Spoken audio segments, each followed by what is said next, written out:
এইবাৰ 2025-26 বৰ্ষৰ যিখন বাজেট এই বাজেটখনৰ মুঠ ব্যয় ধৰিছে 1,55,985 কোটি টকা আৰু এই বছৰত আমাৰ 31 মাৰ্চত মুঠ ধাৰ হ'বগৈ 1,72,174 কোটি টকা তাৰ মানে গোটেই বছৰটোৰ বাজেট যিমান তাতকৈ আমাৰ ধাৰ বেছি এবাৰ এইটো হ'ল প্ৰথম কথা এই বাজেটৰ যিটো আয় বাজেটৰ আয় হ'ব কৈছে যে ৰাজহ আয় যিটো আহিব ৰেভিনিউ ৰিচিপ্ট আহিব সেইটো 1,17,226 কোটি টকা আৰু ইয়াৰে 1,17,226 কোটি টকাৰ ভিতৰত 63% আহিব কেন্দ্ৰীয় চৰকাৰৰ পৰা আৰু ৰাজ্য চৰকাৰৰ পৰা আহিব অকল 37% আৰু যদি ধাৰটো ধৰি দিওঁ যদি ধাৰ এবাৰ কিমান ল'ব এই বছৰৰ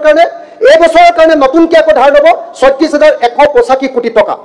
যদি 36,185 কোটি টকা ধাৰ লয় তেতিয়াহ'লে 1,72,174 টকাৰ পাছত এইটো যোগ হৈ গ'লে কিমান হ'ব 1,90,000 কোটি টকা অসমৰ ধাৰ হ'বগৈ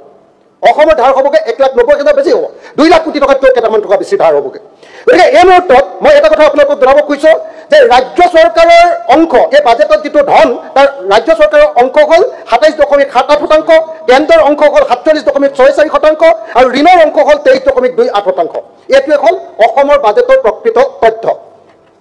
দ্বিতীয় বস্তুটো যদি আমি চাওঁ তেতিয়াহ'লে আমি দেখিবলৈ পাম যে ধাৰৰ পৰিমাণটো যদি চাওঁ ধাৰৰ পৰিমাণটো মই ক'লোঁ যে এইবাৰ দেখুৱাইছে যে 1,72,174.74 কোটি টকা এইবাৰ ধাৰ হ'ব। তাৰে জিডিএছপিৰ আমাৰ যিটো জিডিপিৰ কিমান অংশ ধাৰ যদি আমি জিডিপিৰ কিমান অংশ ধাৰ সেইটো যদি চাওঁ তেতিয়াহ'লে আমি যদিও কৈছে যে চৰকাৰে কৈছে যে কাৰেণ্ট প্ৰাইচত জিডিপিৰ 25.66% ধাৰ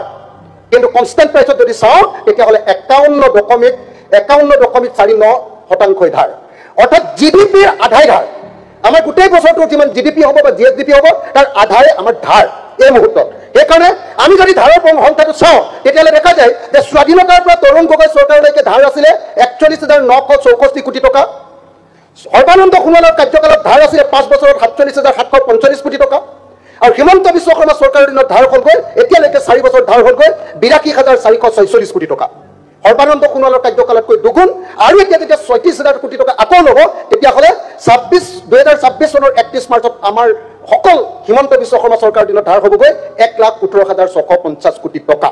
1,18,650 কোটি টকা য'ত সৰ্বানন্দ সোণোৱালৰ দিনত 47,000 কোটি টকা আছিলে য'ত স্বাধীনতাৰ পৰা তৰুণ গগৈ চৰকাৰৰ কাৰ্যকাললৈকে 16 চনৰ 31 মাৰ্চলৈকে 41,964 কোটি টকা আছিলে তাত হিমন্ত বিশ্ব শৰ্মাই ধাৰ লৈছে কেৱল 5টা বছৰত 1,18,650 কোটি টকা।